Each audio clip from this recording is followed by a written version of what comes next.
I Hate Politics is a podcast about a human activity we love to hate. I'm Sunil Dasgupta. Community-supported agriculture, CSAs, started decades ago as a way to bring farm fresh produce directly to consumer tables, and in the process, cutting out the middlemen, the grocery store, so the farmers could capture the full price of their own hard work. Consumers could benefit from getting truly fresh produce on their tables. Win-win, right? But it turns out CSAs are hard to run. There are successful models, but mostly CSAs remain a small, even infinitesimal part of agriculture nationally and locally in the Washington, D.C. region. The gaps in the CSA model, particularly with marketing and delivery, has attracted bold new entrepreneurs, middlemen really, some of whom have even attracted venture capital funding. Among them, but without the VC funding, is Dwayne Slider of Richmond, Virginia-based Seasonal Roots, for whom Montgomery County is the fastest growing market. What did Seasonal Roots do right? Dwayne Slider explains.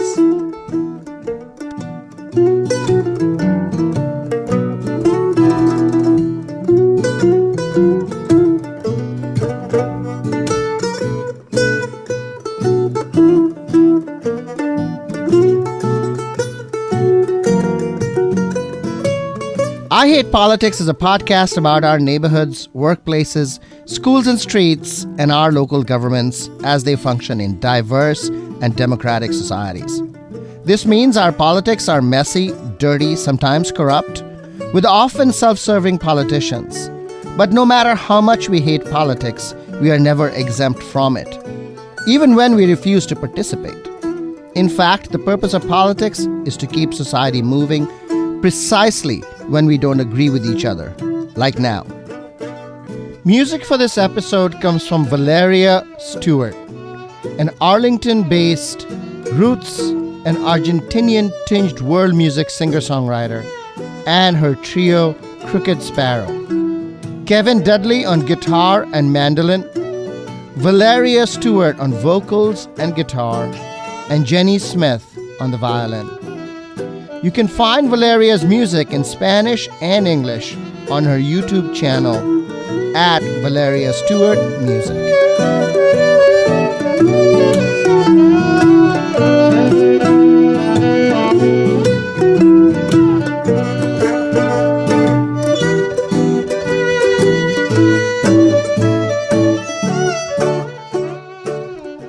In the news this week, Montgomery County passed 3 tax hikes this budget season.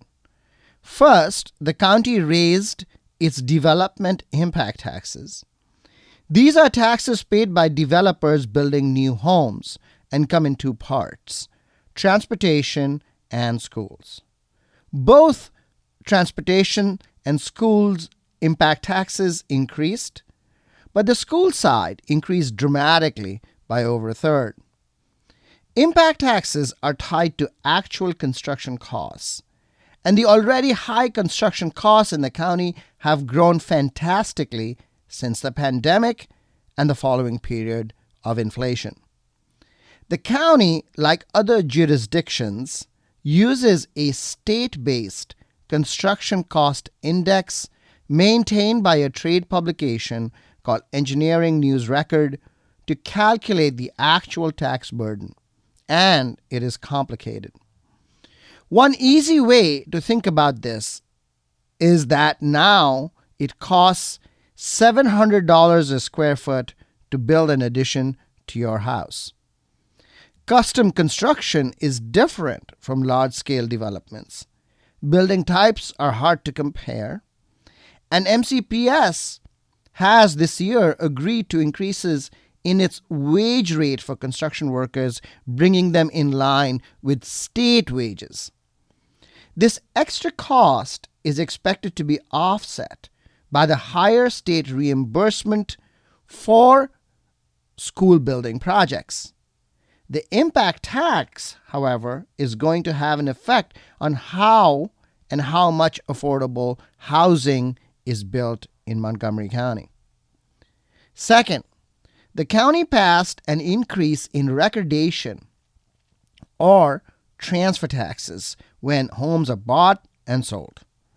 The tax increase affects homes sold for over $600,000, with steeper increases for homes that cost more than $1 million.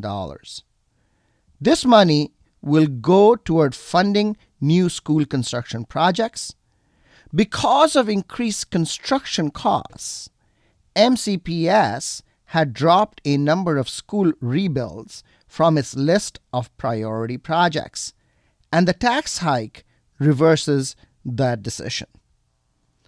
The third tax hike was a 4.7 cent or nearly 5% increase in property taxes.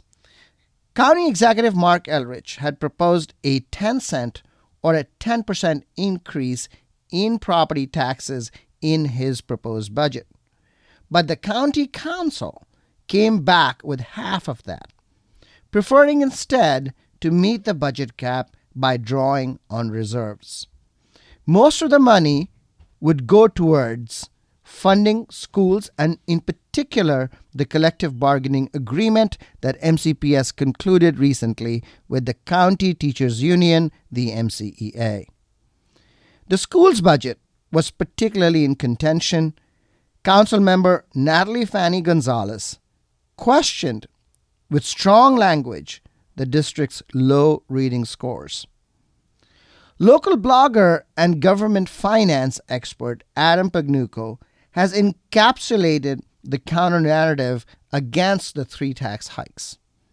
Broadly criticizing the schools, the teachers' union, the county executive, and some members of the county council, he has said that these tax hikes make Montgomery County less competitive, and he has also warned that more tax increases are coming.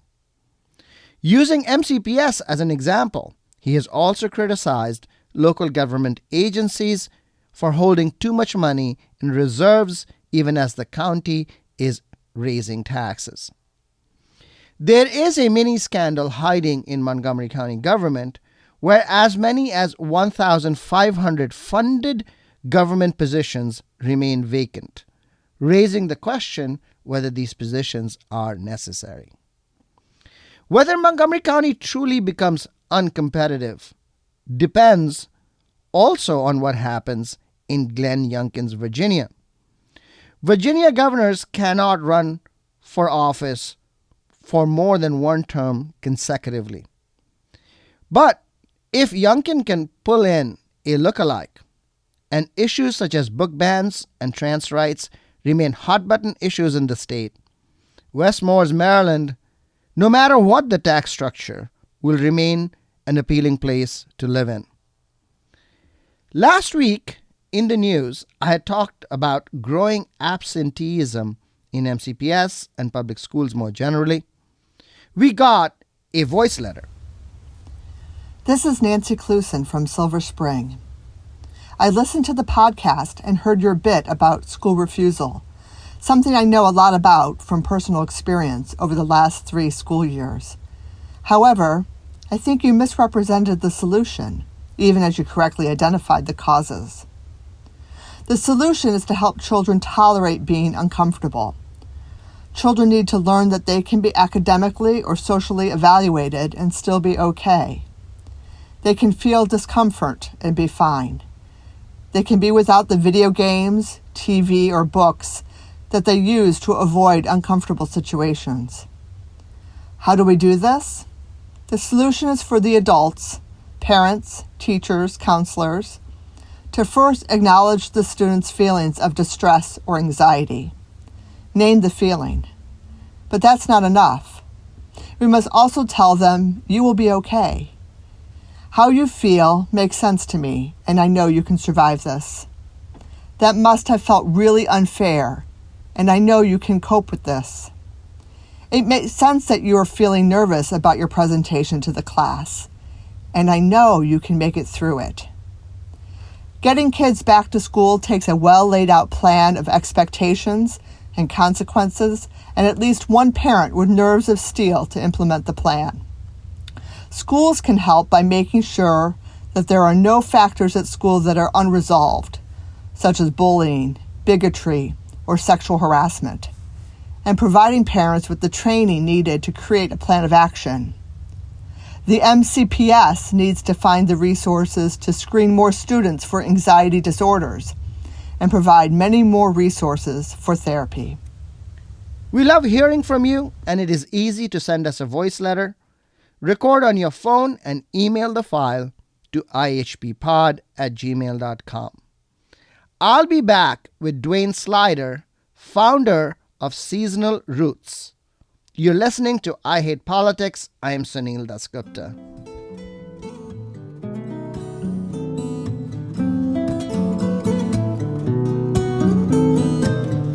Te fuiste un día oscuro, nublado para mí.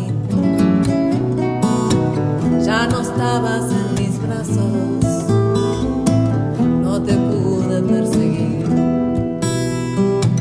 Son misterios del amor cuando uno se separa sin saber dónde llegar. Día más oscuro. Dwayne Slider, welcome to I Hate Politics. Hello. You started a growing food delivery business, a produce delivery business called Seasonal Roots. Mm-hmm. When did you start? What was the motivation? Well, I started the company in 2011, so we've been around for over 10 years now. I was really looking to start a business that was local. I mean, I had a list of 4 or 5 things that I wanted to do. Local was at the top.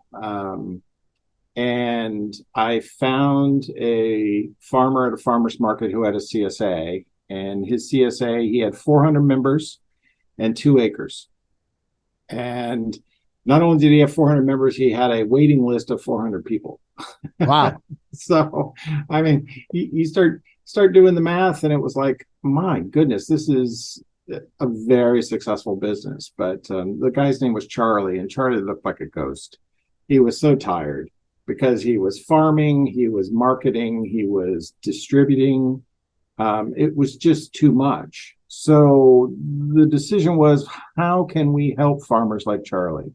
How can we help them get everything, distribute, keep their livelihood going as a local farmer, but just not look like a ghost, not look like Charlie. And how did you solve the problem? So Seasonal Roots is more like a glorified CSA. And I don't know if most of your listeners know what a CSA is. Community supported agriculture, which means that a small farmer will sell essentially shares of his farm on an annual basis. So once harvesting starts, every week you get a box of produce. But the problem with the CSA is that he's doing everything. Not only that, but on the members side, I have a story where a friend of mine joined a CSA, and the first week she had to drive to it was a church that she had to go to. Mm-hmm. So the first week she went to the church and she picked up a box of kale. The second week it was another box of kale, and the third week it was kale and a spring onion. You know, you're getting what the farmer's producing, which isn't bad, but there's not a lot of variety. So we thought, okay, let's support multiple farmers at the same time and provide a lot of variety versus just one farmer. And we're big enough to where, you know, we're supporting multiple farmers now. How many farmers do you work with right now? You know, we've got like 9 farmers that are our main ones. We use probably 40 throughout the season. You know, we just went through Parker Farms field of asparagus. Asparagus might last another couple of weeks, but you know, that's what they do. So we won't use them all year round. And then we have artisans as well. I mean, we're a full farmers market, so we have dairy, breads, we have some prepared foods. And what is the catchment area that you are sourcing from? So we define local, since there's no determined definition, as being 150 miles around where we deliver. Okay. So we are pulling in some produce from southern Pennsylvania. We do go down to North Carolina. How many members do you have now? We're just under 4,000. Usually they have the convenience of being able to order when they want. So we usually have 2,000 orders a week. What has been the growth? I mean, you've been around for some time. I was talking to a professional from another company about this. They're also in the food delivery business, and it is steadily up. I mean, obviously, COVID was an unusual experience. When COVID hit, we just we simplified everything and just hung on because there were so many people that were looking for online deliveries. So there was a huge spike, obviously, then. But yeah, we just steadily grow every year. I mean, right now, Maryland is our biggest growing area around Montgomery County, but that is mainly because we just have someone that's really good at connecting in the area. Okay. So how many members did you have prior to COVID? What did it spike to during COVID, and is it down thereafter? We were under 1,000 orders a week in 2019. We peaked at 3,500 during COVID, and now we're at 2,000. What does an order include? So we start you off with a basket of goods like a CSA, but it's fully customizable. You can go in and you can change out the whole order, really, and replace it with other items. You'll have usually 8 items of produce. We have a few apples that were wintered, strawberries, blueberries, kale. But there's a lot of bok choy out there right now, which is one of my favorites. And then you will have maybe a loaf of bread. We're getting shrimp, fresh shrimp out of North Carolina off the shores. And, maybe some New York strips from farmers in the Shenandoah Valley. I mean, that's pretty stereotypical. One of the distinctions that Seasoned Roots makes with respect to others that are in the same type of business is that you don't necessarily emphasize the organic. Is that correct? Or do you? Well, there's a reason we don't. Certified organic is really a marketing program that was defined by big agriculture and the USDA, group. So when we first started, a lot of small farmers in the early teens were becoming certified organic, but they figured out that certification isn't doing anything for them.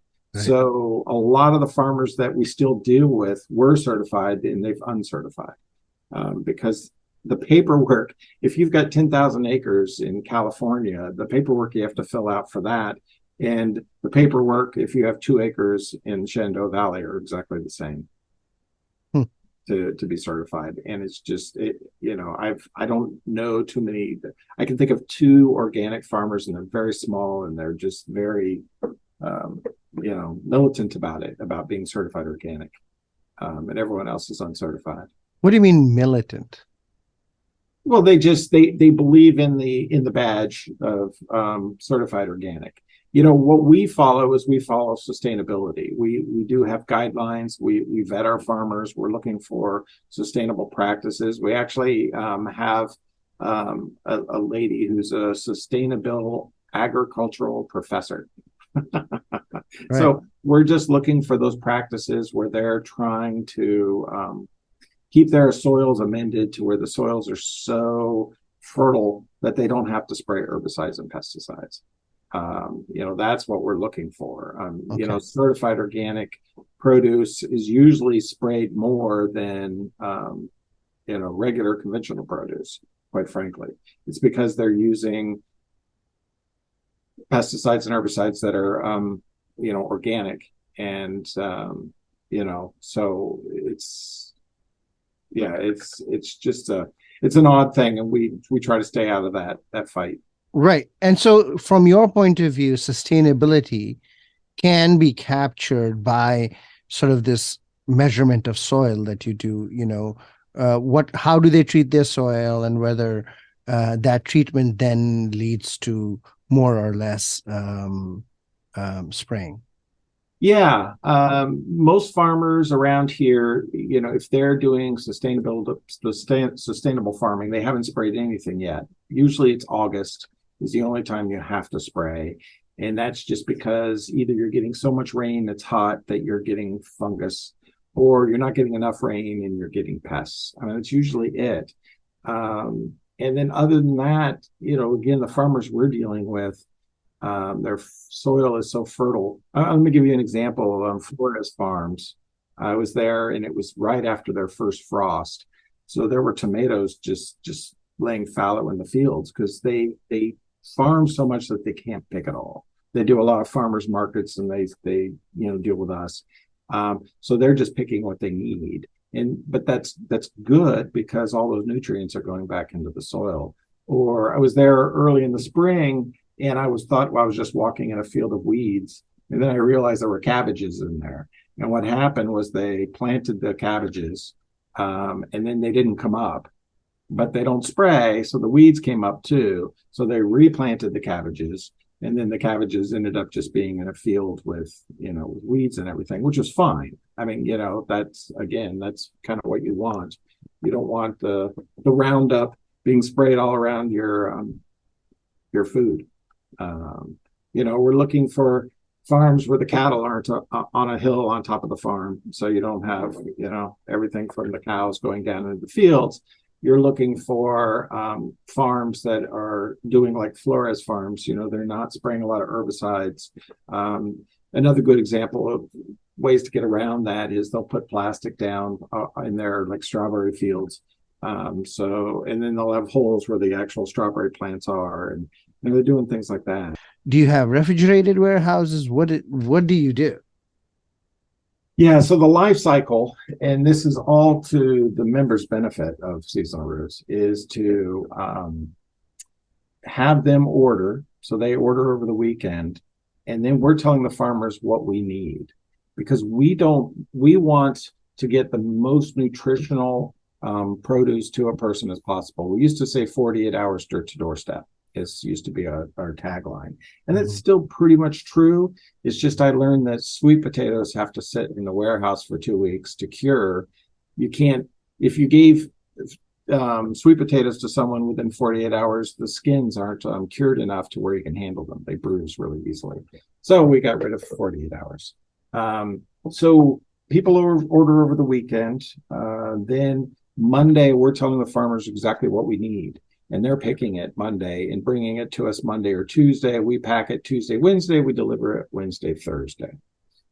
And so the goal is to get you produce that you just can't get anywhere else. And thus, over the weekend, we don't really have much in the warehouse because we don't hold inventory. Can farmers do that kind of quick turnaround? You tell them, on Sunday night, and on Monday they have the stuff? So a lot of our farmers we deal with are farmers market farmers. And again, we planned it this way on purpose because farmers markets are usually Thursday through Sunday. Mm-hmm. So they don't have much to do on Monday. And we're then letting them pick for us on Monday. So they're ready. We're talking to them over the weekend. We're giving them ideas of what we need and what we're, so it works. It's just finding the right type of farmer that this fits their lifestyle. And all of them come to you, to your warehouse, and drop it off? Yes. Yeah, that's what they do. Usually they have a box truck or two, and they'll bring it over. If it's something like broccoli, they have it on ice. When they sell to you, obviously they're taking a lower price.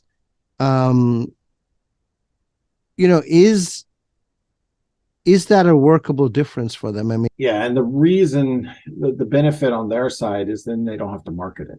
We're telling them, they're just picking out of the field what we need and delivering it to us. So there's so much other things that they don't have to do. that they used to do. We are very excited about CSAs, but we don't produce that much, and they don't get sold that much. So it's a small part of the business. But it seems like, companies like Seasonal Roots, your company, is providing a way for CSAs to scale up. That's exactly right. That is how I view it too, and that's why when we talked about our growth, it's just been steady.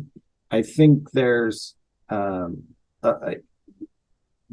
side of the consumer that just doesn't understand, that this kind of market can happen. A lot of people view farmers markets as something that you like to go to every other week or something, and it's fun to talk to the farmers and pick up some really good produce. But you really can't eat this way. This week I want to get green beans out of the grocery store and eat it with whatever you want. It's right now bok choy is really in season. I'm excited because I have my favorite bok choy recipe. That's me personally. I have a favorite bok choy recipe, and I just go to town while this bok choy season is still going before the green bean season comes. So I have 3 kids. Mm-hmm. If I offered bok choy 3 days in a row, I would have a rebellion on my hands. Well, yeah, that's not what I meant. I mean, that kind of is what I do, but that's not. So we provide an eclectic box of produce and fruit, every week, and you can switch things around. So the goal then is to plan from your box first. That seems to be the crux of the problem here, that people are used to eating what they want when they want, rather than being subservient to nature and saying, what you give me, I will eat at this moment. So our marketing side, people don't read. We always remind ourselves of that. We keep on saying, and it's to understand why you should eat this way. It's an education. There's an education component. So the majority of our customers come through word of mouth. They're coming from other people who love Seasonal Roots, and they're talking about us to their friends, and then their friends join. Or we did have an instance where one person heard about us and joined, and then they were in a CSA that died, and they told the whole CSA, and then everyone else joined. It's a slow organic growth because of that, because it takes a while for people to understand, why eating this way is superior. For an average bag, if I were to go to the grocery store versus going to Seasonal Roots, what would be the price difference? We're very comparable to a place like Whole Foods, even Kroger, those kind of places, Wegmans. We're comparable, but you start getting into Food Lion and Walmart, and we're not the same thing.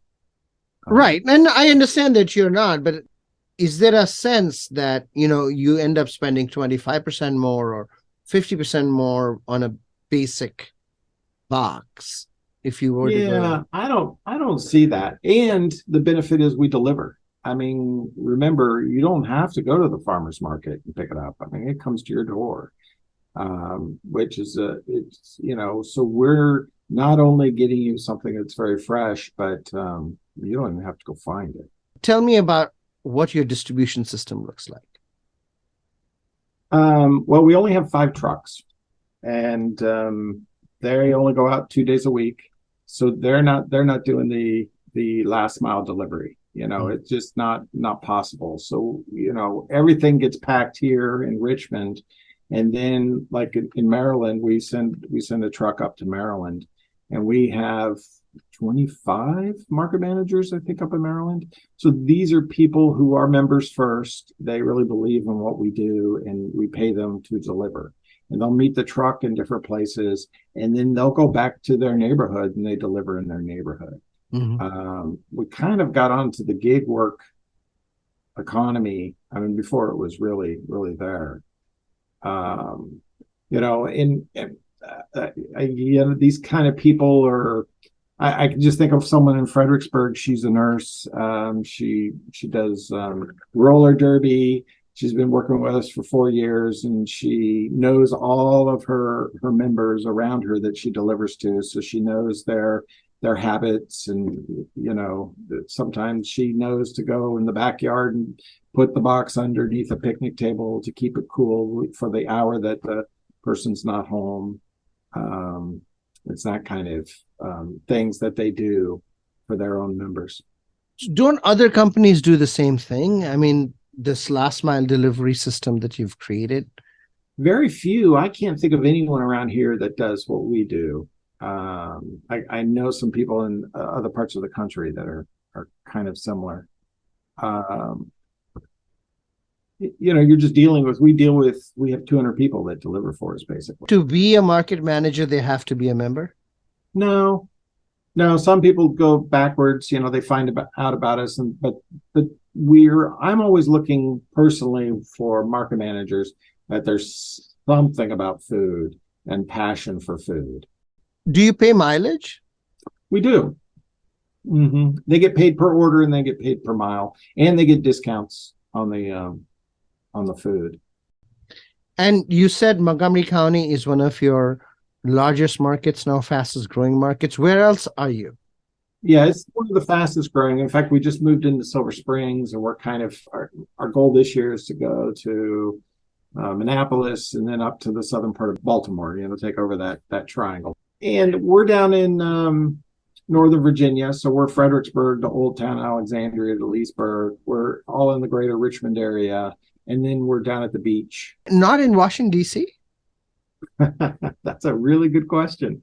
So when we were moving up north, we got into Northern Virginia, and I got a call from one of our market managers. And you can deliver with your kids. So we call them party stops. In fact, our trucks meet maybe at a park, all these market managers, and that's because the kids then can go run around on the playground while we're sorting boxes.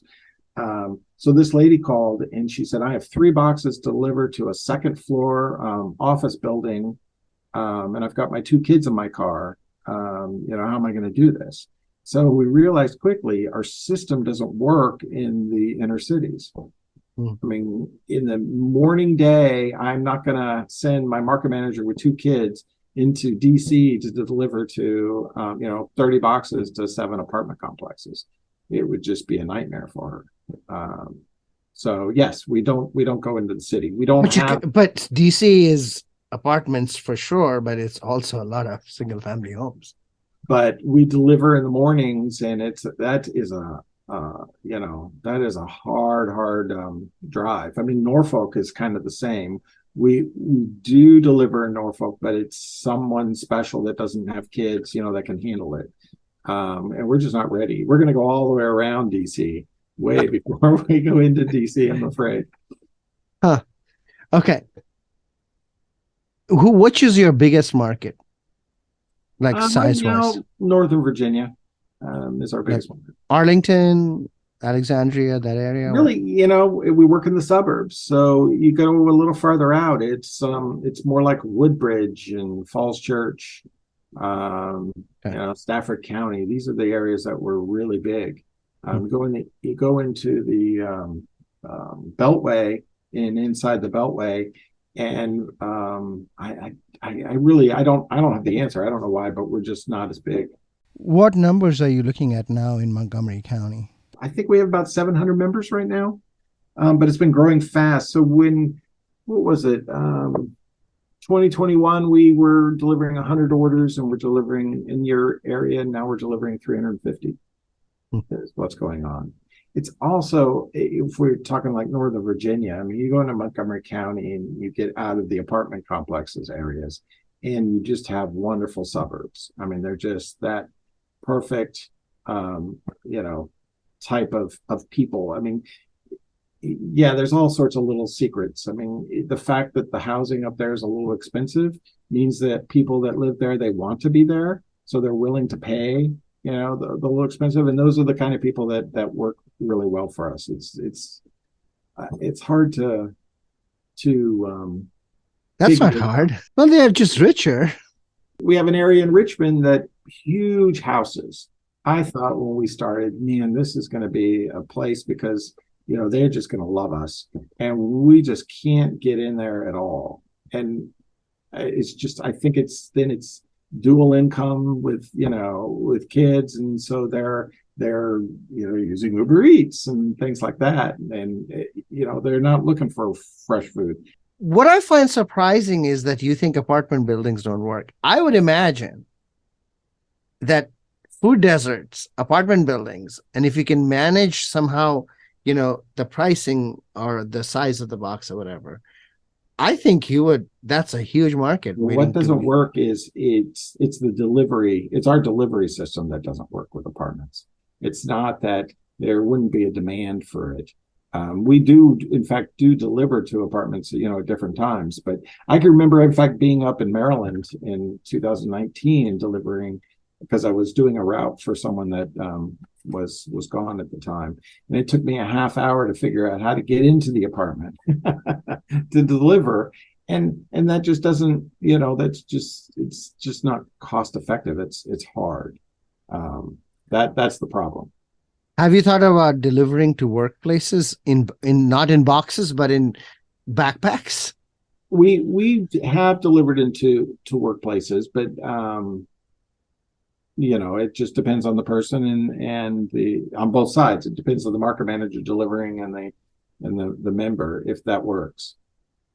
Because again, now you're dealing with it's produce. It's the most perishable kind of food item out there. So when you deliver it to an office, is there a place for it to stay cool before they take it home? Or, just it's kind of an individual basis on if it works or not, I guess is where. Yeah, I that's the part that I'm, a little bit puzzled by, because I clearly delivery is an issue, but it's, but it's easy for me to understand why you don't have business in mansions. Well, and I love the fact that I think that the system works and it works very well for us. And it's hard to do. I mean, it's hard to find 200 people to start delivering for you and create that system. And thus, it's a great moat for competition to come in and try to survive with that. I mean, most of our competition, they deliver with vans, and that gets really expensive when you have a van driving around Gaithersburg, delivering all day. Versus us, where we have 5 market managers picking up stuff and delivering in a couple hours, and then they're gone. Who are your competitors? I would say everyone's our competitor that delivers food. Are not even delivers. I mean, it's deciding where you want to eat. One of our competitors, in fact, said he views that most families get food from 2 places. And it could be Wegmans and Costco, or it could be Seasonal Roots and Mom's. And so you've got to just convince enough people that your system should be one of their 2. That's fascinating insight, actually. Where does new growth lie, you think? How do you convince more people to buy like this? How do you grow? The easy growth is expansion. It is the easiest way to grow. I mean, that's why we are talking about expanding up in Maryland. And we don't grow well, as we said, in inner cities. I thought, when we started the company, we were going to go from here to DC to Philly to keep on going north and around the cities, and that changed to be the suburbs of Virginia to the suburbs of Maryland, and then we're going to go to Ohio, Kentucky, and Indiana. The reason is because a lot of those cities are old cities, like Cleveland's an old city, but the inner part of the city's not really that big. It's the suburbs that are big. That's so right. We work really well, and it's a great farming area, so Philly's off the list. All right. Where is Charlie now? Charlie's in Arizona. He got tired and left. He really did. I can think of around the same time, there's one other farmer that's still in the business from 10 years ago, that was doing CSAs. But as you said, CSAs are hard and they blow out. So are you saying that the farmers you started with in 2011 are all gone and you have a new set of farmers? No, just Charlie. And then I can think of another CSA that was, that still exists. The other farmers that we use, no, they're generational farmers. They're not going anywhere, or yeah. I mean, that's really the biggest thing. If I think about it, I mean, we have a lot of generational farms that have owned their farms for quite a while. But CSAs are hard. Dwayne Slider, maybe you'll crack the problem there. I hope. The goal here is to have 40 farmers in Montgomery, or not Montgomery County, but in Maryland and Virginia, that are, feeding the people of the state, and we're just all eating better. That's my goal. Good luck. Thanks. Yellow flowers at the door. Never heard this way before. Your kindness haunts this room tonight. There's a chill in the air we can't deny.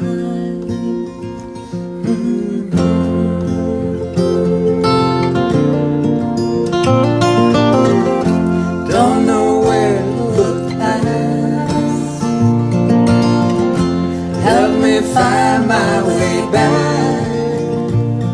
I'll come to terms with what I agree, but your yellow flowers beg me not to leave. You're listening to I Hate Politics. I am Sunil Dasgupta. What lessons can we draw from my conversation with Dwayne Slider of Seasonal Roots, the food delivery company targeting Montgomery County suburbs as a growth area? First, a reiteration of the principle of division of labor. Yes, we want farmers to sell direct to consumer and consumers to eat farm fresh produce. But putting together the distribution is hard. So hard, in fact, that it led to the specialization in the form of a grocery store.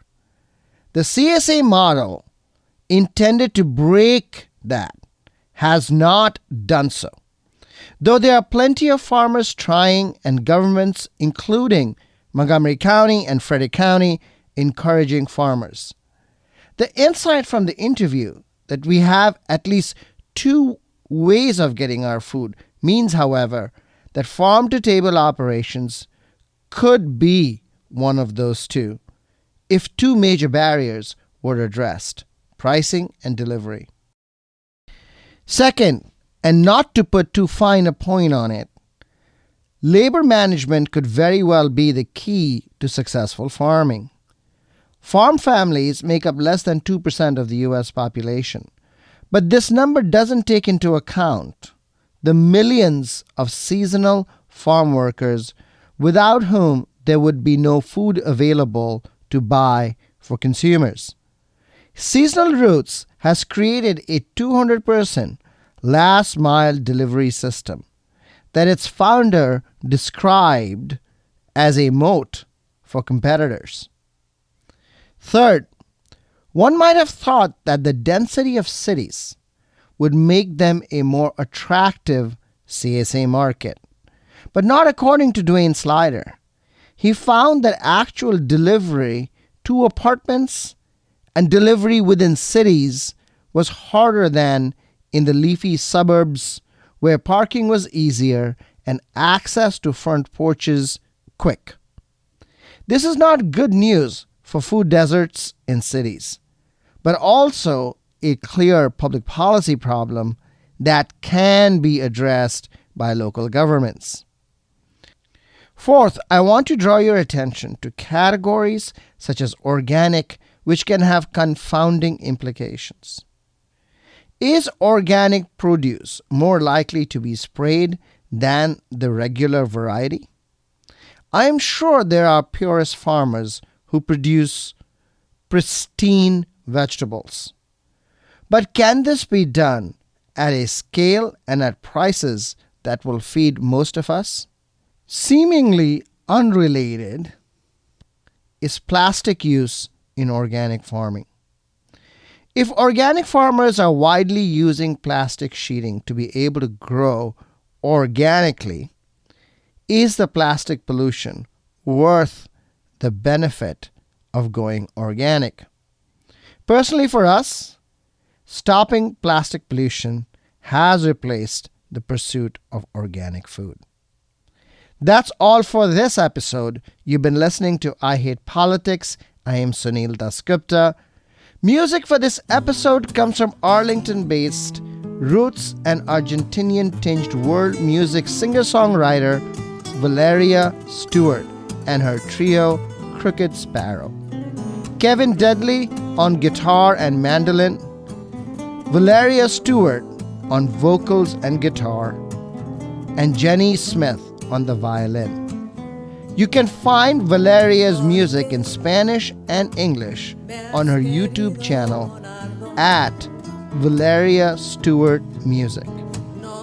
If you want to share your music on the show or know someone else who might want to, please email us at ihppod@gmail.com.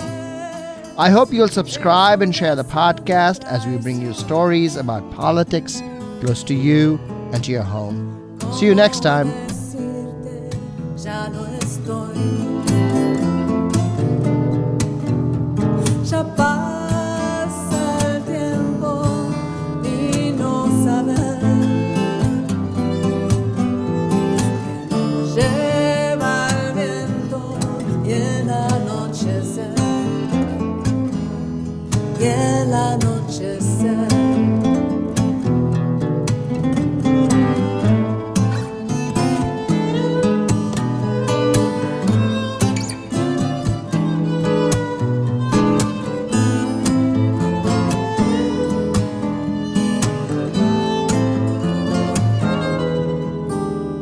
Porque no sigue todo igual.